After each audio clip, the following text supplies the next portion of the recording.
versus disrespect, and I'll give you guys my thoughts. But let's listen to the clip of Jane Slater explaining to Dan Patrick about Dak Prescott contract. But first, they're going to talk a little bit about Russell Wilson. He talked about that on his episode, and the rumor is that Russell Wilson would like to come to Dallas, right?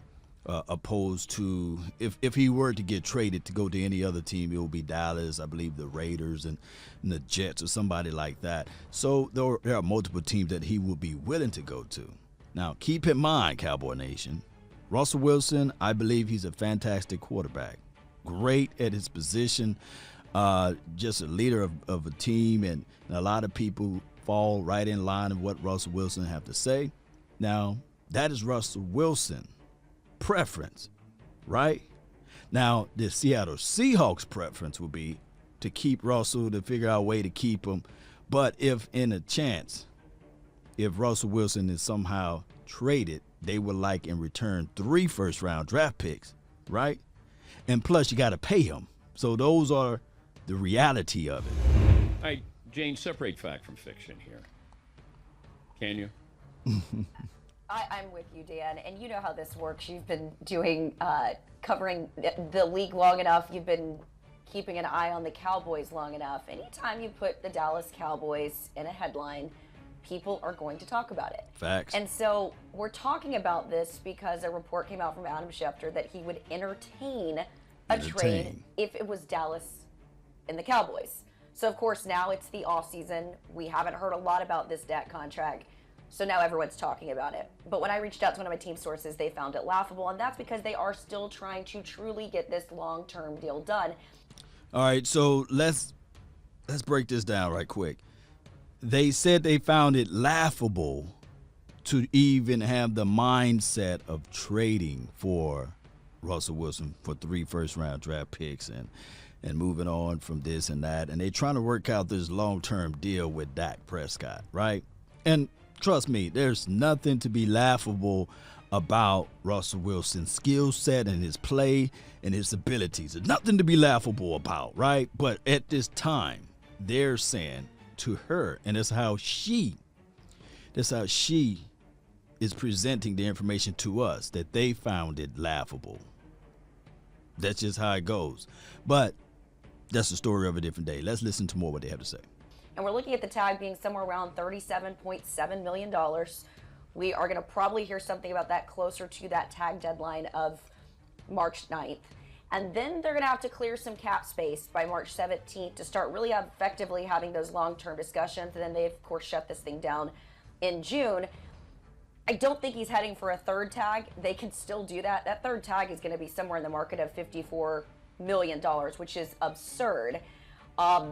They could, of course, give him the non-exclusive tag. That gives them 5 days to match an offer from another team, and then possibly pick up 2 first-round compensatory picks.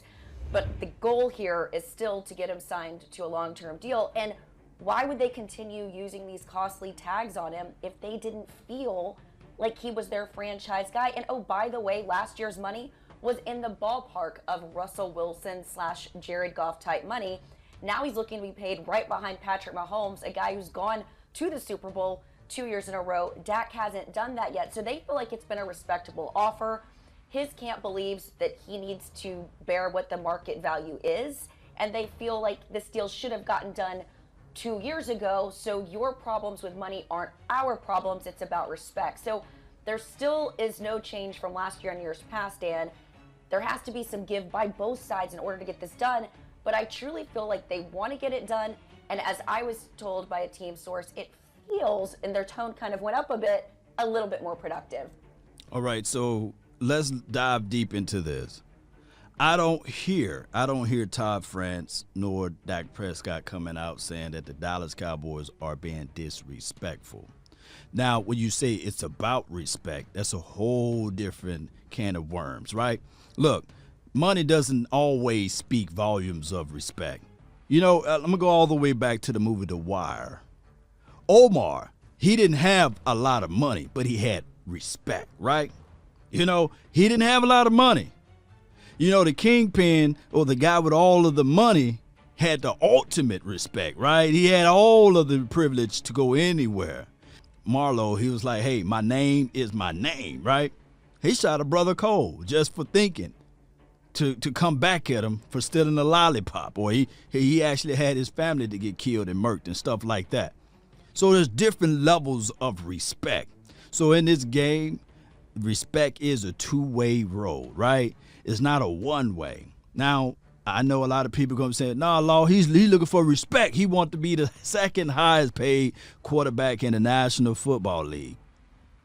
Here's the situation, or the number one quarterback, however you want to break down those numbers. The first line of disrespect, and I wish a lot of people can disrespect me in this fashion, right? But the first line of disrespect would be the franchise tag. The first quarterback to ever play in the Dallas Cowboys uniform under the franchise tag is Dak Prescott. That's history. Yay, let's do a parade or what have you. But the problem is, Cowboy Nation, is that that's also a line of disrespect. But 31 million, 32 million, however it was, man, I wish somebody could be disrespectful to me with that, right? So my thing is, if you truly love someone, if you truly believe in someone, you go all in on that person. You don't let a year slide or feel jaded.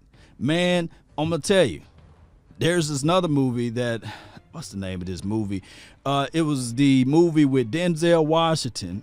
I believe it's called Inside Man. And the guy that was robbing the bank, he had plans on how he was going to tell the police officers what to do and how they're going to do it.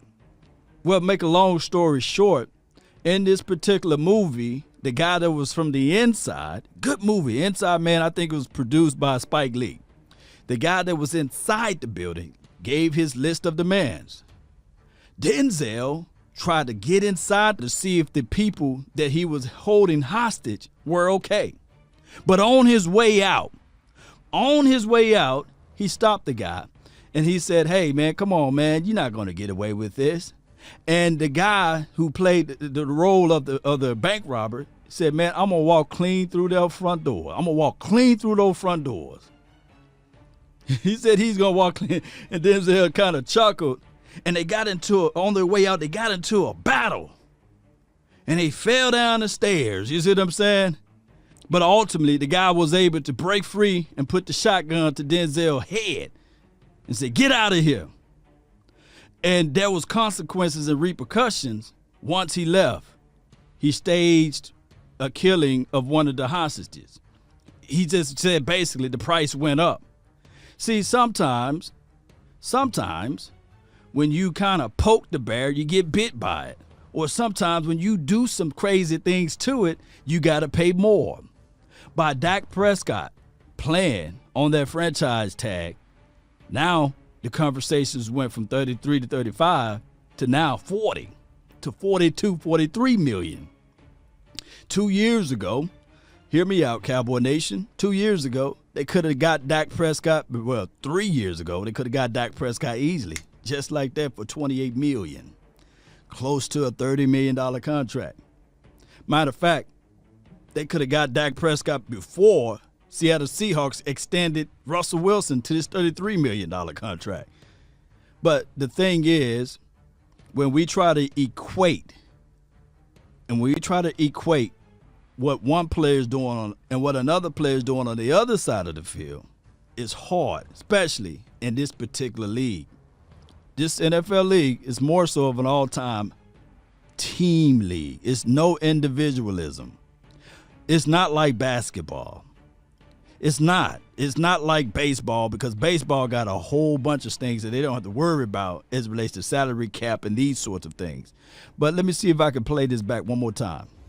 Why would they continue using these costly tags on him if they didn't feel like he was their franchise guy? And oh, by the way, last year's money was in the ballpark of Russell Wilson / Jared Goff type money.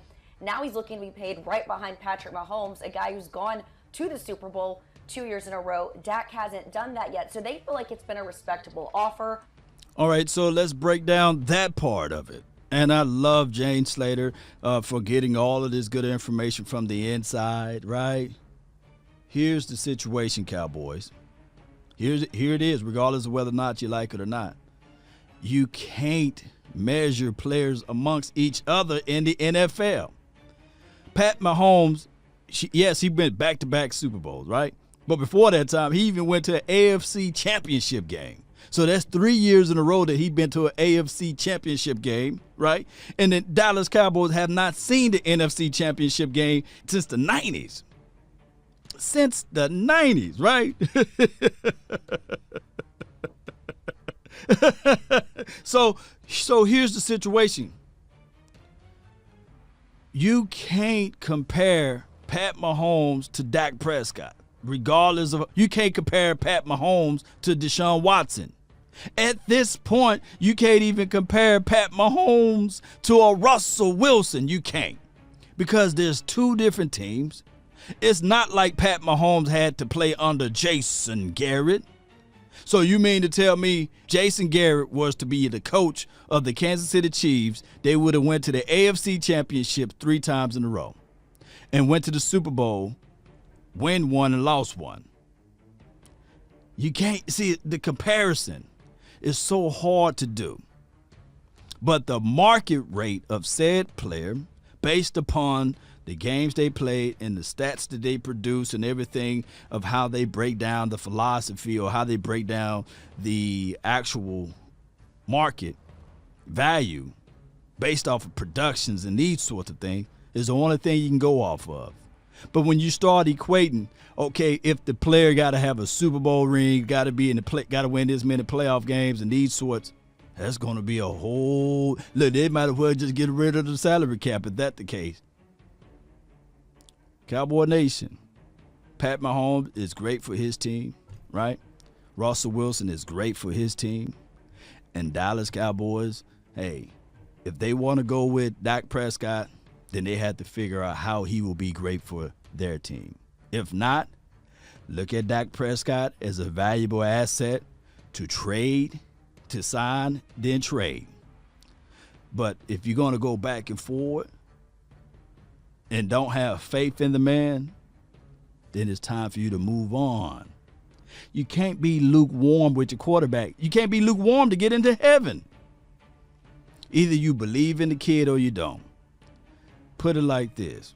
When you have faith in something, you can't taste it, you can't see it, and you can't touch it. We believe that there's air we're breathing, right? You never taste it, you never seen it, nor you touched it. That's what faith is. So with Dak Prescott, if you have faith in the brother, then you sign him. If you don't, it's simple. Put a non-exclusive franchise tag on him. Let him test the market. See what you can get with 2 first-round draft picks. But at the end of the day, this team will still need an interior defensive lineman, a safety that can fill, and a safety that can cover out in space. They need help on defense, regardless of the situation and scenario. All of the pieces on the offense is there. Wide receiver there. Tight end is there. Running back, they are there. Offensive line. Maybe, just maybe, you can put some fillers in the draft. But the main thing is on the defensive side of the ball. Post me your thoughts, post me your concerns down below. That's been my time. I really thank you all for yours.